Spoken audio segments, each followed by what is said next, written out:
സംസാരിച്ച എല്ലാവരും പൂർവ്വ വിദ്യാർത്ഥി എന്നതിൽ അഭിമാനം കൊള്ളുന്നു എന്ന് പറഞ്ഞതിൽ സന്തോഷമുണ്ട്.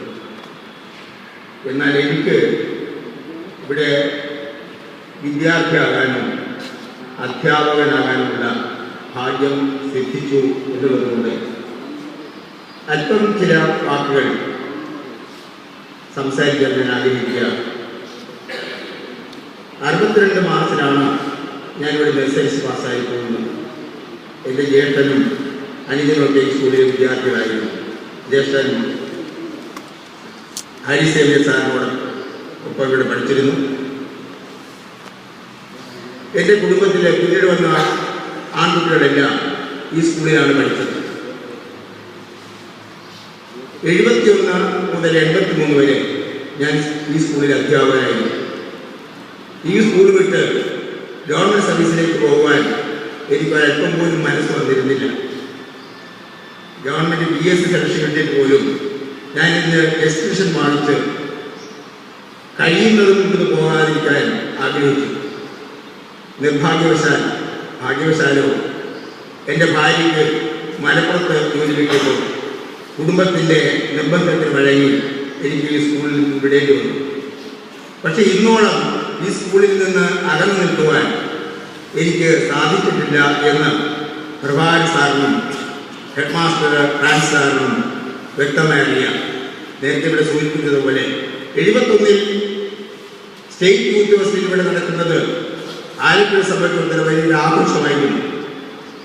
ഈ കഴിഞ്ഞ സബ് ജില്ലാ യുവജനോത്സവത്തിൽ വളരെ തുച്ഛമായ കാണികൾ ഉണ്ടായിരുന്നു എങ്കിലും ഞാൻ KV തോമസും ഇവിടെ സന്നിഹിതരായിരുന്നു.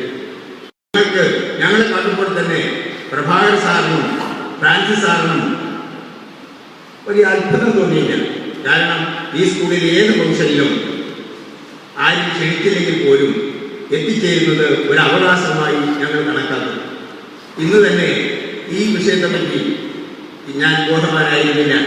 അത് മനോരമ പത്രം കാണുവാൻ എനിക്ക് അവസരം കിട്ടിയില്ല. ഇവിടെ പഠിപ്പിച്ചിരുന്ന മറ്റൊരു അധ്യാപകൻ കലവൻ ദാസ്, നിങ്ങൾക്ക് കരീനായിരിക്കും റോബ് സാറിന്റെ മകൻ, അദ്ദേഹം എന്നെ വിളിച്ചറിയിക്കുമ്പോഴാണ് ഞാനിവിടെ എത്തിച്ചേരുവാൻ താല്പര്യം എടുത്തത്. KV തോമസിനും ഫോൺ ചെയ്തെങ്കിലും അദ്ദേഹം ഉണ്ടായില്ല.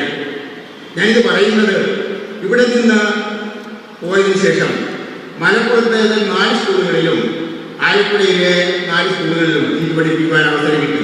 ഒരു ഹയർ സെക്കൻഡറി സ്കൂൾ അധ്യാപകനായിട്ടാണ് ഞാൻ റിട്ടയർ ചെയ്തത്, നമ്മുടെ മുഹമ്മദ് ഹയർ സെക്കൻഡറി സ്കൂളിൽ നിന്ന്.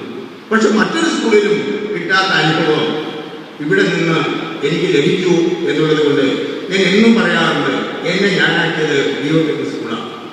ഒരു അധ്യാപകനായും ഒരു വിദ്യാർത്ഥിയായും പഠിക്കുവാനുള്ള ഭാഗ്യം ലഭിച്ചത് എൻ്റെ ജീവിതത്തിലെ അവിസ്മരണീയമായ അനുഭവങ്ങൾ, യോഗ്യതകൾ എനിക്ക് പ്രദാനം ചെയ്തു എന്നുള്ളത് വെറും വാക്കുകളല്ല. ഒരു അധ്യാപകന് വേണ്ട യോഗ്യതകൾക്ക്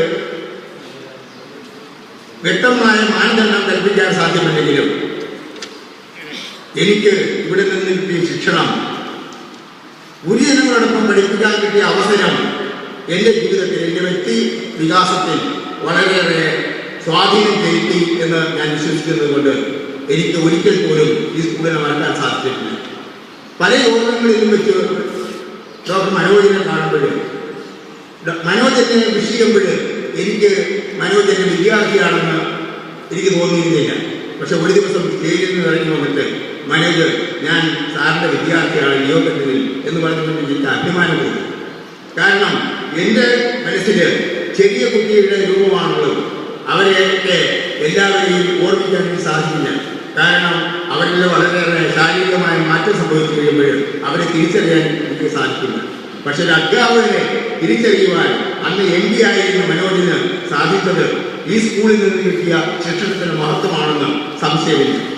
അതുകൊണ്ട് ബഹുമാന്യരെ, ഈ സ്കൂളിനെ കുറിച്ച് നിങ്ങൾക്ക് വളരെയേറെ അനുഭവങ്ങളുള്ളതുപോലെ എനിക്കും ഈ സ്കൂളിനെ പറ്റി മറക്കാൻ കഴിയാത്ത അനുഭവങ്ങളാണ് ഇവിടെ നിന്ന് ലഭിച്ചിട്ടുള്ളത്. സമയത്തിന്റെ പരിമിതി മൂലം ഞാൻ അധികം സംസാരിക്കാൻ ആഗ്രഹിക്കുന്നില്ല. എൻ്റെ ഗുരുജനങ്ങളോട് നമസ്കാരം പറഞ്ഞുകൊണ്ട് ഞാൻ അവസാനിപ്പിക്കുന്നു.